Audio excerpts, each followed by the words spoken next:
Boa tarde. Boa tarde. Tudo bem? Só alegria? Beleza. Nesse início, eu acho que tem algumas pessoas que vão entrar ali no coffee, mas para a gente começar o nosso papo aqui, algumas perguntas. Quem aqui, na maior parte do tempo, fica produzindo código-fonte? Levante a mão. Tá. Quem aqui, na maioria da parte do tempo, trabalha com gestão, gerenciamento de projeto? Levante a mão. Tá. Quem aqui tem a maior parte do tempo agilista, agile coach e todos os sabores possíveis? Beleza.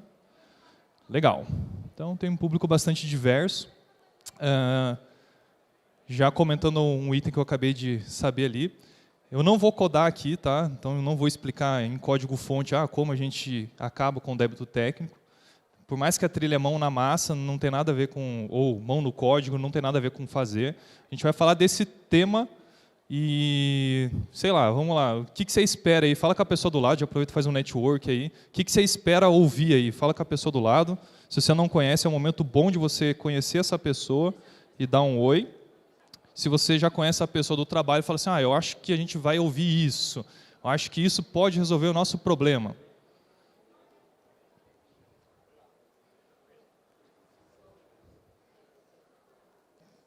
Beleza. Bora lá. Temos 45 minutos, ou 40 ou 50 minutos, depende de como é que vai ser os slides, para a gente conversar. Meu nome é Fusca, meu apelido é Wagner, ninguém me chama de Wagner, só me chama de Fusca, então, por favor, pode chamar assim de Fusca, eu vou ficar muito feliz. Ali estão as redes sociais, ali o Twitter Tio Fusca, LinkedIn e Medium Wagner Fusca. Se você quiser ler um pouquinho sobre agilidade, coisas falando sobre desenvolvimento de software e agilidade, está lá no meu blog, medium.com/WagnerFusca. Beleza? Cara, eu estou com um negócio aqui está no bolso aqui atrás. É uma fórmula incrível que eu vou compartilhar com vocês hoje. Como acabar o tal do débito técnico. Tá? É um negócio muito legal. Tenho usado com frequência naquela empresa ali chamada Matera, onde eu atuo. E, cara, a gente está acabando o débito técnico. Está chegando a quase zero. E tem sido muito bom. Interessa para você isso, sim ou não? Muito. Vamos fazer um leilão? Quem quer pagar aí um valor aí por esse negócio? É mágico. Quase mágico, porque se fosse mágico não existia, né? Quem quer comprar? Quem se interessa? Então assim, cara, é tipo uma bola de cristal. Quando a gente de vez em quando se reúne assim, junta o time, a gente faz assim, um negócio assim, passa a mão naquele papel e de repente o débito técnico sobe, cara. É um negócio muito legal. Os indicadores do projeto melhoram, tudo fica lindo. Vazão, aumenta no time, tudo fica legal, lucratividade da empresa cresce, todo mundo feliz, champanhe, alegria total. Então, vou mostrar para você agora já como acabar o débito técnico. Não existe débito técnico. Obrigado pela palestra, bom evento aí, palmas aí. Beleza? Se você usa o termo débito técnico, por algum motivo chegou até você de forma errada. Não existe débito técnico. O que existe é dívida técnica. Ok? Vou explicar, contextualizar tudo isso para ficar bem claro. Ward Cunningham, um dos signatários do Manifesto Ágil, em 1992, ele cunhou o termo Debt Metaphor, a metáfora da dívida. E eu acho que nós, brasileiros entendedores de inglês, pegamos debt e entendemos que era débito. E débito nunca foi débito, sempre foi dívida. Mas vamos ir para a raiz ali de Ward Cunningham, em 92, falando sobre dívida. Ele tinha um problema e ele tinha que falar através de uma metáfora, que é uma das práticas de XP, tá? E ali não tinha nem XP em 92, tá? Mas ele falou, cara, vamos falar em metáfora com o gerente dele. Ele tinha que explicar que as decisões, talvez de gerência ou de apressar um projeto, causam um problema que um dia tem que ser retornado. E como que ele explicou isso? Era um produto financeiro, então eu vou explicar da forma financeira. Vamos lá. Quando você pega um empréstimo no banco, legal, entrou lá 100 mil reais na sua conta, você fica feliz? Pô, vários zeros, alegria pura, vamos torrar o dinheiro. Não, você vai lá, compra um carro, compra uma casa, beleza. Só que depois disso você tem que pagar o mais rápido possível esse empréstimo. Por quê?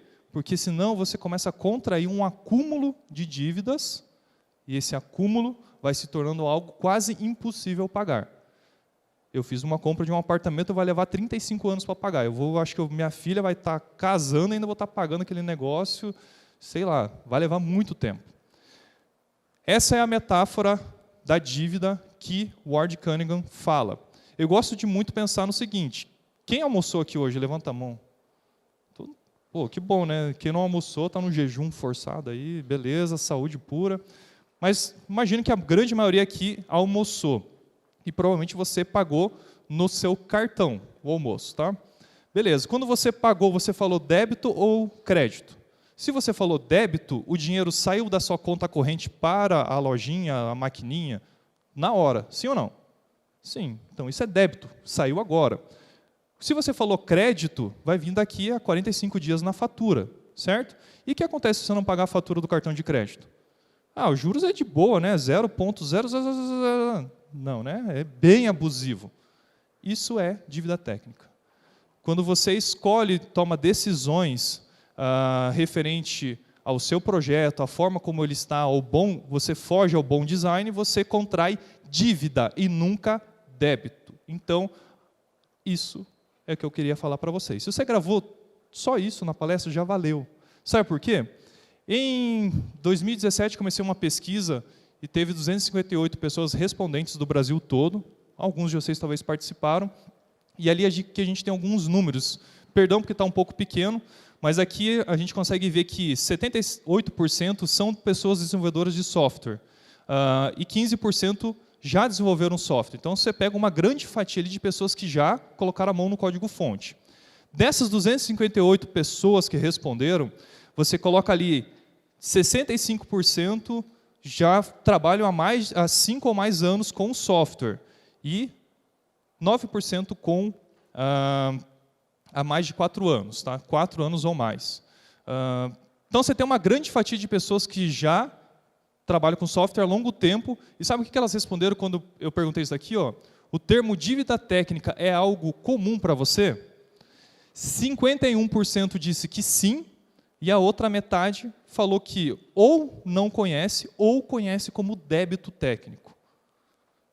Quando eu joguei esse número, eu comecei a ver, cara, tem metade das pessoas que estão trabalhando de forma errada e não conhecem o conceito e elas não sabem, não têm a menor ideia como lidar com isso. E aí eu comecei a dar atenção para esse tema. Então, não é problema, eu não vejo problema nenhum, não julgo você se você chamava como débito técnico. Você faz parte desses 50%. O meu sonho é que isso diminua muito. E use sempre o termo dívida técnica. Beleza? Então, não se sinta mal se você usava antes. Uma grande maioria de pessoas usa débito técnico. Se eu chegar no final dessa palestra aqui, todo mundo falando dívida, beleza. No início, você fala débito, dívida. Normal. Então, você vai começar a falar só dívida. E como é que você contrai dívida? Falando de dívida técnica. 2 fatores muito importantes da dívida. Quando você quer mais velocidade. Entrega mais rápido aí. Não precisa fazer teste. Teste unitário para quê? Entrega logo. Teste unitário não gera valor. Toda vez que você apressa alguma coisa e escolhe mais a velocidade do que a qualidade, você vai provavelmente contrair dívida técnica. E quando você tem um cenário onde existe ausência de refatoração, você contrai dívida técnica. É praticamente impossível fazer o melhor código-fonte de primeira. Alguém concorda? Levanta a mão. E também tem um outro comportamento bem ruim. A gente prefere muito mais sair codando do que pensar na solução antes. Primeiro, resolvo o problema e depois faço o código-fonte. A gente deveria pensar assim. Mas quando a gente não faz isso, a gente não tem tanta experiência, né, os melhores programadores, e a gente não tem uma etapa de refatoração. Se você fizesse TDD, você tinha o ciclo inteiro. Ou então, não fiz TDD, mas, cara, a gente sempre está olhando o código-fonte e melhorando ele, você vai criando um ambiente de refatoração e provavelmente a sua dívida técnica vai cair. Ok? Aqui um gráfico bem interessante, esse gráfico pode ser muito bem usado para qualquer pessoa de C-level, assim por diante. Uma coisa importante, os slides vão estar disponíveis, já estão disponíveis no SlideShare, e todos têm uma referência. Se você parar para olhar, as referências elas não são de hoje. A maioria delas é entre 2006 e 2012. É um tema que já é falado há muito tempo, mas a gente, talvez no Brasil, não fala tanto. Tá? Mas esse número aí, 2010, o Jim Highsmith, ele criou esse gráfico onde você consegue ver o seguinte. Eixo X são os anos e o eixo Y aí é o custo da mudança. Perceba o seguinte, no primeiro ano ali já começa a subir a curva do custo ótimo, beleza? Perceba que ele nunca fica próximo, ele nunca está grudado no eixo X. Toda e qualquer mudança em software custa. O nosso objetivo é sempre aproximar o custo da linha otimizada. Então, assim, software é vivo. Eu gosto de falar que software é igual pão. Se você não, ou melhor, código-fonte é igual pão, cara. Se você não devorar ele, não comer ele rapidamente, cara, ele embolora e estraga. Então, ele é vivo, é um negócio que pode se tornar mutante. Mas, assim, voltando para o gráfico ali, o custo ótimo sempre está subindo, beleza. Mas se você não dá atenção ali, não vai pagando dívida, não tem uma atenção, não faz refatoração, busca velocidade, o teu gráfico ali, sobe rapidamente. E aí o gráfico atual da mudança começa a ficar muito distante do gráfico ótimo. O tamanho da boca do jacaré ali é a sua dívida técnica. E aí você pensa o seguinte, aqui a gente está vendo de 1 a 8 anos. E empresas que têm um software de 30 anos? Ixi, é o cenário que eu tenho lá. Talvez 10 anos. É possível pagar a dívida técnica? Até o final da palestra a gente vê sobre isso. Um outro gráfico bem interessante, e esse artigo é bem legal porque ele é escrito para CFOs. Não é um artigo técnico. Ele mostra assim, cara, toda tecnologia tem uma curva de tempo. E existe uma curva de adoção e uma curva do uso da tecnologia. Se você refatora logo no início, a curva vai fechando a boca do jacaré ali, a distância. Se você vai fazendo as outras etapas, se demora para pagar sua dívida, sempre aumenta a boca. Então, por isso você deve incentivar um ambiente com refatoração. Beleza? Uma outra coisa, além da velocidade e da ausência de refatoração que faz o seu sistema de dívida técnica crescer, é um ambiente que você tem intolerância às falhas. Essa imagem é da aula do Alisson Vale, Software Zen. Alguns de vocês já fizeram. E eu acho muito legal essa imagem, porque você começa a ver o seguinte. Ali no meio, vamos ver se esse negócio chega até lá. Então aqui, existe uma oportunidade de melhoria. Toda vez que você faz um código-fonte, existe uma oportunidade de melhorá-lo. Toda vez. Por isso que você deve refatorar. O que você faz? A melhoria, vou executar. Acertei, ótimo. Então, você cria uma motivação. Legal, passou, teste no verde. O TDD faz isso. Tem equipes que fazem, passou no TDD, lá no teste, bate palma, motiva. Mas, às vezes, você vai executar, dá erro, vermelho. O que você faz? Você nutre uma cultura de aprender e volta nesse ciclo, ou você nutre uma cultura de culpar o erro? Ou seja, uma cultura que não permite errar. Pô, não pode ter bug. Não. Você começa a dar muito chicote na galera dos dev. Você está nutrindo um ambiente de culpa. E toda vez que você nutre um ambiente de culpa, você começa a criar um ambiente de omissão. E aí ele fala assim, como que está o seu sistema? Você nutre mais um ambiente que deteriora ou que otimiza? Então, esse gráfico aqui mostra muito legal. Então, toda vez que você cria uma cultura de melhoria, onde você busca pagar dívida técnica, isso daqui gera uma válvula de otimização. Se você não tem um ambiente onde você busca pagar sua dívida técnica, você continua aumentando a distância ali da curva ótima para a curva ideal. Beleza? Dúvidas?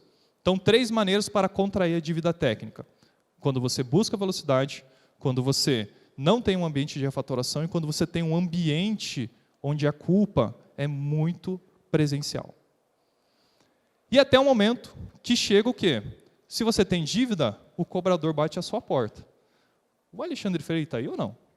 Não, né? Quando eu conheci esse tema, foi por causa do Alexandre Freire, que hoje está no Nubank, eu acho que amanhã vai palestrar, e eu preciso reconhecer isso, que em 2011 eu vi isso e minha vida fez... Foi a palestra Keynote, acho, do Agile Brasil, em São Paulo. E ele usava até essa imagem, um dia a dívida bate à sua porta. Todo mundo conhece aí o Chaves, o seu senhor Barriga ali e tal, e o seu Barriga ali, ele não sei se é o melhor cobrador de dívida. Você acha que ele é um bom cobrador ou não? Eu acho que ele é um péssimo cobrador, né? Nunca o seu Madruga pagou. Tá, mas tem um cara que vem cobrar a dívida e é um cara mais sério. Rapaz, o japonês da Federal, quando ele apareceu de manhãzinha, madrugada na sua casa, fique esperto. Então eu imagino que, cara, dívida técnica é tipo o japonês da Federal. E o japonês da Federal, ele é tão incrível que ele prende ele mesmo, né? Então ele é um cara assim, pô, cobrador, sim, pá. Então, isso aí.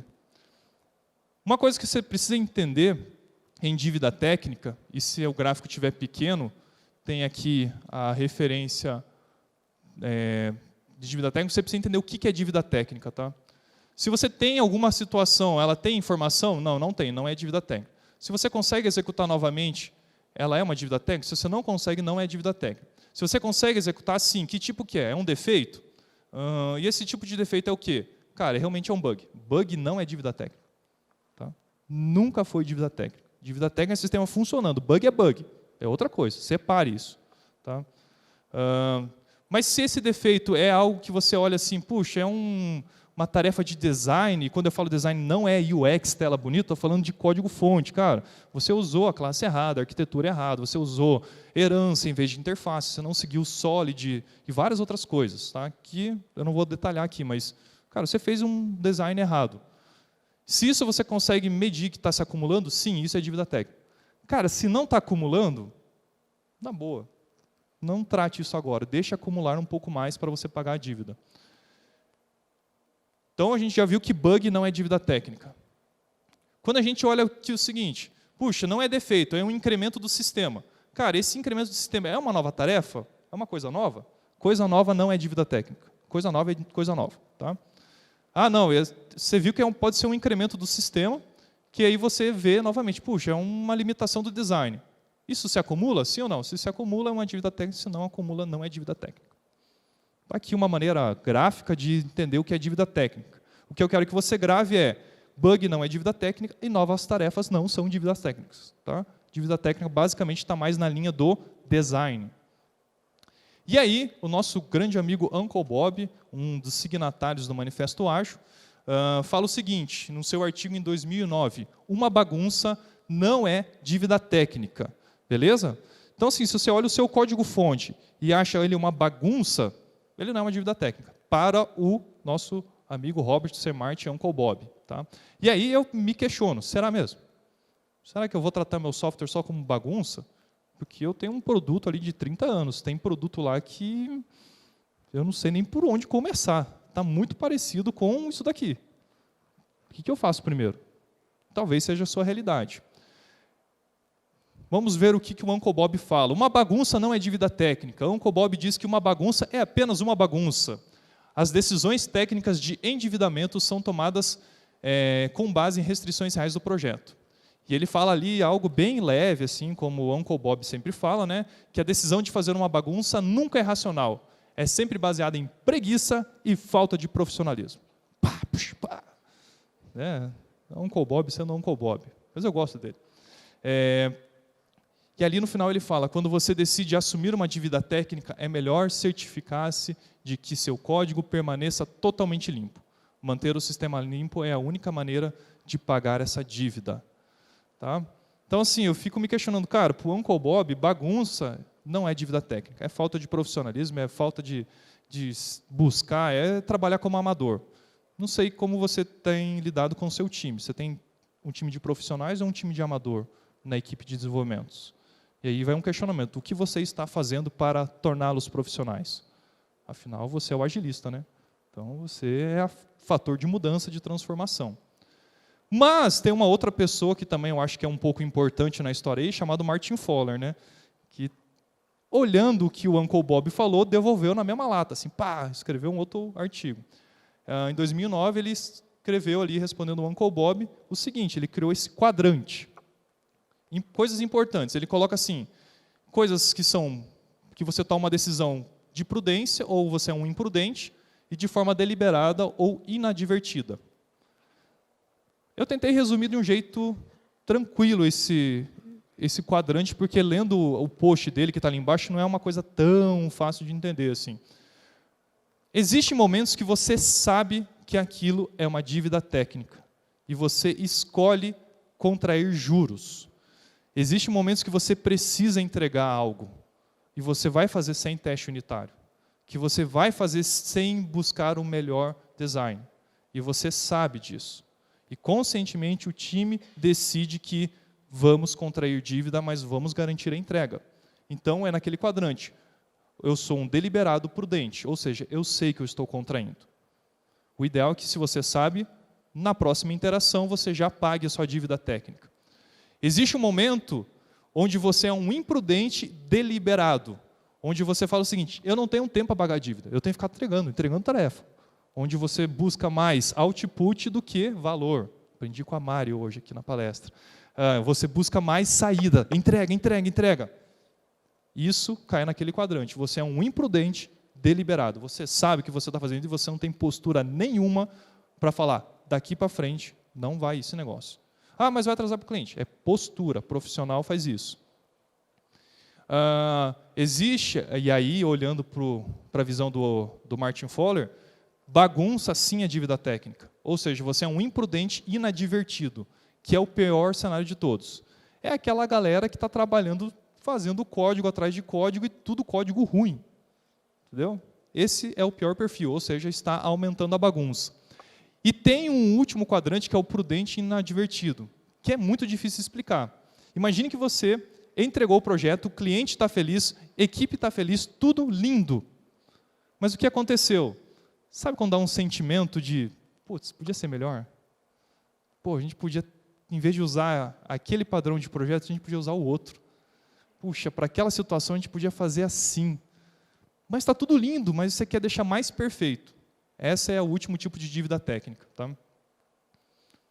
E aí o nosso amigo Martin Fowler fala o seguinte: bom design e código limpo faz com que você vá mais rápido. Tá? E isso me lembra muito um princípio ágil, chamado contínua atenção à excelência técnica, e o bom design aumenta a agilidade. Muitas das vezes a gente está querendo ter mais vazão, ter mais velocidade no nosso time, e a gente não está dando atenção para isso. Você só consegue ser mais rápido tendo um ambiente onde você nutre pagamentos de dívida técnica. Falei várias coisas, mas agora quero dar o segredo, né? Como a gente paga a dívida, porque afinal não tem como pagar débito técnico, porque não existe. Beleza?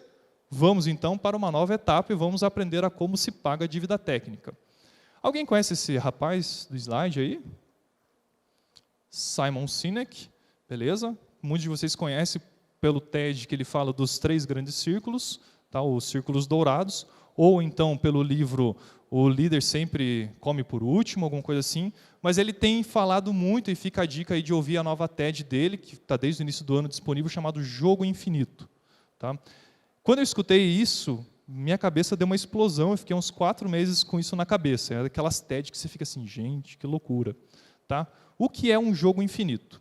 Ele fala no novo livro dele, que vai sair em outubro, sobre um jogo, e nós, como líderes, como nós jogamos esse jogo. Existem 2 tipos de jogos, os finitos e os infinitos. Um jogo finito, as regras são claras, e você sabe qual é o objetivo, e os jogadores são conhecidos. Futebol americano, beisebol, tudo isso é um jogo finito, tem início, meio e fim. E existe o jogo infinito, onde as regras são mutáveis, os jogadores são desconhecidos e o objetivo é continuar jogando.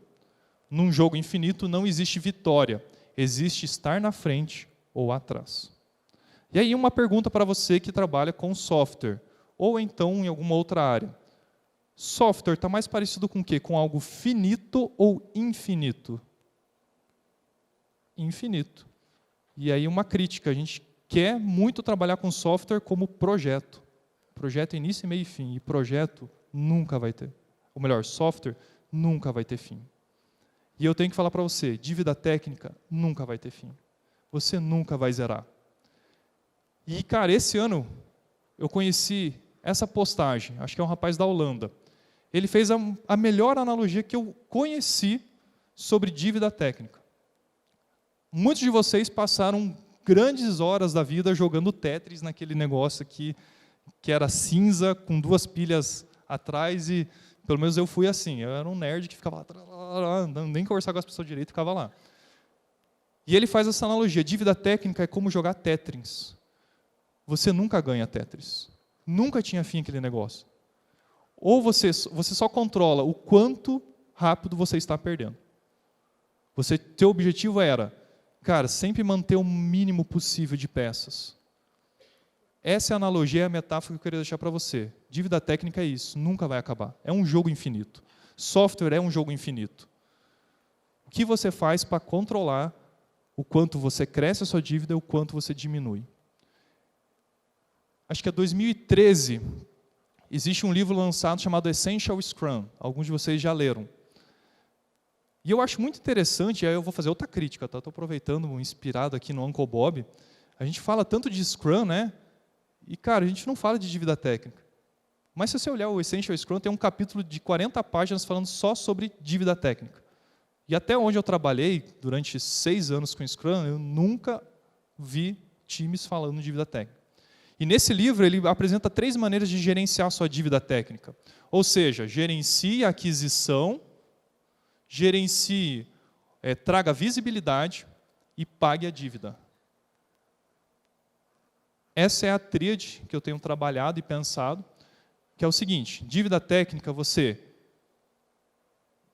controla como você adquire, você tem que trazer visibilidade, afinal, se você não traz visibilidade, você tem trabalho oculto, ninguém dá atenção, e você paga. A metáfora do buraco. Não sei se você conhece, mas é o seguinte: você está dentro de um buraco, o que você faz para sair? Para de cavar. Ou seja, para de criar dívida técnica, por favor. E depois que você parou de criar dívida técnica, ou melhor, parou de cavar o buraco, como é que você sai do buraco? Você cria uma estaca, assim, alguma coisa, para você ver, pô, estou subindo. Visibilidade. E o que você faz? Você começa a puxar a terra de um lado para criar degrau para você subir. Ponto. Aquisição, visibilidade e pagamento. Falando de aquisição, a gente poderia falar o seguinte: cara, cria um ambiente de qualidade. E aqui alguns termos que eu não sei se você conhece. Yagni. Quem conhece Yagni, levanta a mão. You ain't gonna need it. Acho que é isso. Você não vai precisar disso. A melhor maneira de você não criar dívida técnica é não programar. É não criar código-fonte. Cara, só coloque código-fonte se realmente for muito preciso. Não saia codando. Resolva o problema antes e depois code. É um princípio não, é um item que o XP fala e que está meio esquecido, cara. Não saia codando. Você não vai precisar disso. Deixe o mais tarde possível para adicionar alguma complexidade no seu software. Quis, mantenha estupidamente simples, ou mantenha isso muito simples. É um item importante. Simplicidade é um princípio, certo? Simplicidade, a arte de maximizar o trabalho que não precisa ser feito. Alguém já leu isso em algum lugar? Beleza, está lá no manifesto. Quis. Clean Code. Tá? Se você não busca código limpo, como é que você vai ter um ambiente de pagamento de dívida técnica? Se você não valoriza, não ensina o que é uma limpeza de código, as pessoas vão continuar contraindo mais dívida técnica. E ali é a refatoração. Quando você começa a ter um ambiente onde você controla a aquisição, cara, você criou um marco, pum, daqui para cima não sobe. E aos poucos você vai pagando e vendo que os juros estão diminuindo porque você está sendo disciplinado e pagando a sua dívida. Klaus Wüstefeld, eu sempre tenho dificuldade de falar o sobrenome dele, um dos caras que trouxe XP para o Brasil. Aí.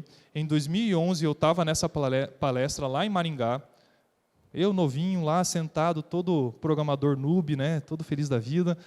Eu ouvi isso e dou graças a Deus que o Juliano Ribeiro, um outro agilista aí conhecido, gravou isso e deixou no YouTube. O nome dessa palestra dele se chama O Dilema. O que ele fala? Qual é o dilema de toda a equipe de software? Entregar rápido ou entregar com qualidade? Você tem esse dilema, sim ou não? Baixa a cabeça e vamos ver se você está acordado. Beleza? Quem tem esse dilema, levanta a mão, por favor. Entregar mais rápido ou entregar com qualidade? Tipo, entregar hoje, na sexta-feira, no final da sprint, lá naquela correria para fazer a review, ou, cara, não vamos apresentar, que a gente está com vergonha, a gente vai deixar certinho e aí a gente vai apresentar. Como é que se lida com isso? Durante essa palestra, ele faz o seguinte, o Klaus, ele mostra essa fórmula, ele só comenta e eu tentei escrever. Coisas que ele incentiva. Só para você entender a mentalidade de alguém que pensa num ambiente de qualidade. Quando ele começa um projeto, ele fala o seguinte, beleza, vamos ter 10 devs. Ele não pensa que 10 devs vão programar, ele pensa assim, cara, 2 deles vão ficar fazendo coisas que vão melhorar o trabalho dos outros. E aí ele faz isso, uma pessoa mês vai levar a produtividade de 10 pessoas por 12 meses. Então ele faz 1 dividido por 120 igual a 0,8%. E aí ele fala o seguinte, se cada pessoa trouxer um ganho de 0,8% de produtividade, ou seja, criando um ambiente com teste automatizado, pagando alguma dívida técnica, achando um jeito melhor de fazer aquele código-fonte, cara, você já pagou o investimento dessa pessoa. O que mais a gente vê em times de software é o quê? Todo mundo puxando tarefa. Cara, como que você nutre um ambiente assim de qualidade? Alguém tem que fazer isso. E não é a área de P&D, é o time. P&D faz outra coisa, tipo pesquisa e desenvolvimento. E aí a gente começa a pensar o seguinte, se você parar de fazer código tosco, código ruim, a sua velocidade durante o tempo se estabiliza. Se você continuar fazendo código ruim, a sua velocidade cai. Beleza?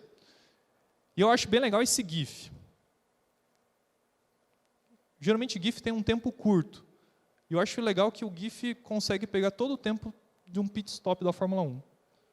Onde todo mundo tem um ambiente limpo, não tem nenhuma bagunça ali, onde está tudo desacoplado, cada um tendo uma responsabilidade, e os caras trocam um pneu, abastecem o carro tipo, em 2,3 segundos. Rápido, né?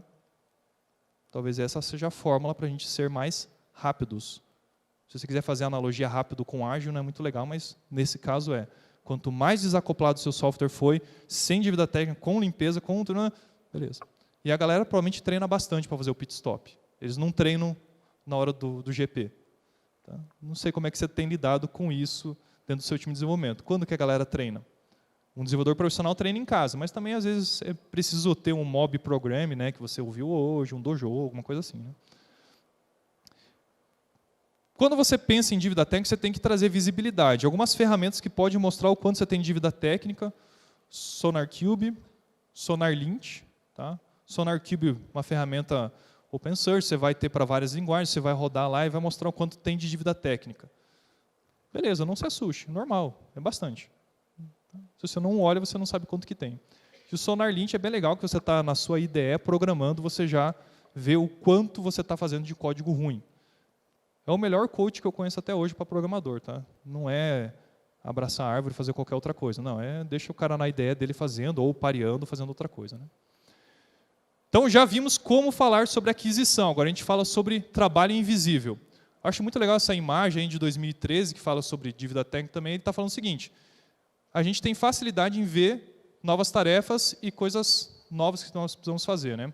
E nós temos visibilidade de defeitos que nós criamos. E, cara, existe um mundo gigantesco de coisas que são invisíveis, que são dívidas técnicas. Dívidas de arquitetura, dívidas de código, complexidade ciclomática, code smells, falta de teste, falta de documentação, que pode ser uma dívida técnica também. Tá? Tem tudo isso. E aí tem uma dica bem legal, cara. O que você faz para trazer visibilidade? Põe num quadro. Alguns de vocês já conhecem essa ideia que o Fábio Pereira, em 2012, propôs. Cara, põe no quadro cada dívida técnica, vê qual que é o nível de esforço pela dor. O que estiver mais próximo aqui, ó, ataque ela. O que estiver mais aqui para cima, que vai gerar muito esforço, não, escolha para adie, deixa um pouco mais. Tá? Então, o que tiver menos esforço e gera mais dor, essa é a dívida técnica que você paga primeiro. Beleza? Afinal, você tem um software gigantesco. Então, você tem que escolher bem certinho quais são os seus movimentos. E aqui em 2016 também, acho que 16 está escrito aqui, isso. Existe uma proposta de uma tabela onde você coloca aqui uma estimativa, o quanto de esforço eu vou ter pelo impacto. Então, sempre comece por aqui. Essa daqui deixe o mais tarde possível. E se a gente está falando de visibilidade, a gente está falando de backlog. Não vou pedir para você levantar a mão, mas quero que você reflita. Qual que foi o último cartão de dívida técnica que estava lá no seu board, no seu Trello, no seu Gira? Geralmente não tem, tá? Então não se preocupe com isso. Mas aqui 2 sugestões, cara, de backlog. Como que você pode trabalhar? Se você vai trazer visibilidade, você vai colocar os cartões em algum lugar. Você vai deixar tipo um board, um backlog só de dívida técnica e um de demandas. Será que isso é legal? Não vou dar resposta. E aí você usa a ideia do 80-20, cara. 80% de entrega novas features e 20% de coisas para pagar dívida técnica. Ou então mistura tudo, que é a segunda imagem. Qual que é melhor? Cara, eu não sei, eu estou experimentando. Então eu não sei dizer qual que é melhor. Mas o importante, dê visibilidade. Então a gente falou de aquisição, controle de aquisição, dê visibilidade e chegou a hora de pagar. Como que você paga? Pair Programming, Mob Programming, Dojo, TDD e várias outras coisas. Tá? Então você precisa pagar de alguma maneira através de várias práticas. Não é muito legal ficar pagando sozinho, tipo, só uma pessoa paga dívida técnica. Não, todos têm que aprender. A gente viu uma boa ferramenta, o Mob Programming hoje, que ajuda bastante nisso. E principalmente você tem que ter disciplina. Afinal, são anos de dívidas sendo contraídas. Você não vai pagar em um mês. Você não vai pagar em um ano. Você vai pagar durante muito tempo. E pagando sua dívida técnica, vai ser natural todas as outras métricas melhorarem. Beleza? Sugestões de métricas aí, que eu peguei de um post mesmo. Tá? Tem só uma crítica aqui, tipo comentários. Para mim, comentário não tem que ter código comentado. Eu sou da linha que, cara, código fala por si. Se você escrever um // alguma coisa, é besteira. É sinal que tem que explicar um código, está errado. Tá? Mas aqui, métricas que você pode colocar, e você precisa colocar algum placar. Se você não tem um placar do jogo, você não sabe se está melhorando, precisa colocar. Ah, mas qual que é o número bom? Cara, comece com qualquer número. Ah, eu tenho sugestão? Eu posso te dar sugestão. Eu já trabalhei em ambientes que tinha 70% de cobertura de teste e, na verdade, a galera só maquiou. Criou um monte de teste de getter e setter lá e não virar valor nenhum. Então, você vai aprendendo com o tempo que uma métrica tem que ir casando com a outra. Tá? E aí, algumas últimas perguntas. Existe momento que você tem que ignorar a dívida técnica? Sim, existe. A gente, às vezes, quer ser precioso demais e não precisa. É algo que não está incomodando ninguém, só o desenvolvedor. Você tem que ajudar o desenvolvedor a entender, cara, não precisa pagar. Está tranquilo. Não está incomodando ninguém. Não precisa pagar a dívida técnica. E aí um resumo do que eu falei. Talvez seja bem pequenininho, mas aqui eu falei o seguinte, não existe dívida técnica. Expliquei para vocês a metáfora ou melhor, não existe débito técnico. Expliquei para vocês a metáfora da dívida.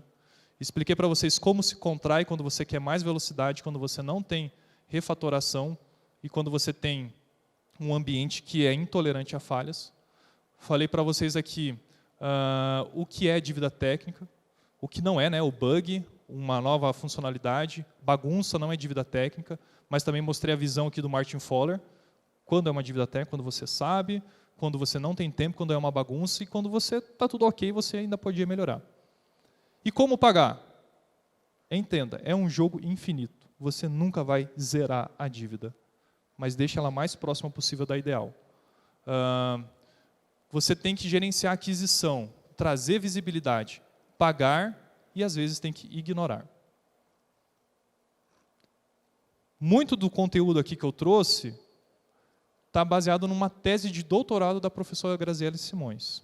Tá disponível, vocês podem ler. Uma tese bem completa, bem legal. Tá? Tem vários itens que eu pluguei aqui. Ela também traz um mapa mental sobre dívida técnica. E a gente pensa, a dívida técnica é só ir ali pagar um negócio. Cara, olha o mapa mental da parada toda. É grande. Quem quiser entender um pouquinho mais sobre design evolutivo, o Martin Fowler tem uma postagem sobre isso, de 2004, que ainda é bem atual. E uma última questão aqui. Alguém já viu um projeto com 0 dívida técnica?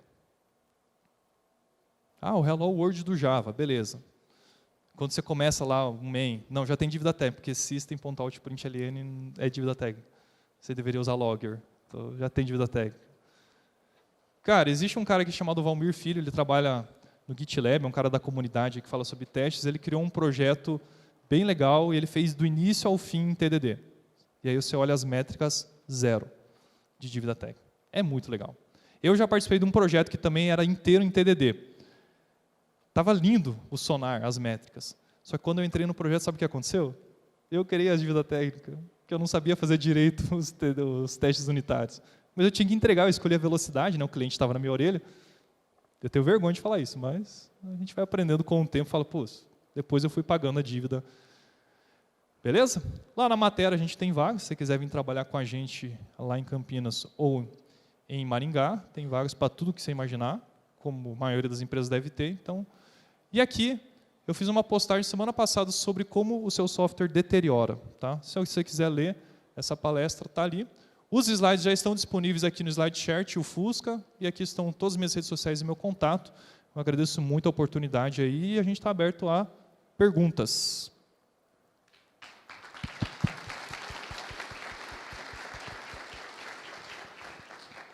Alguém quer perguntar? Perguntas? Não? Foi bem explicativo. Olha, ou foi muito bom ou foi muito ruim, né? Não sei. Né? Parabéns, Fusca. Valeu. Mais uma vez. E recomendo a leitura do teu blog, que eu te falei. É um blog muito bom.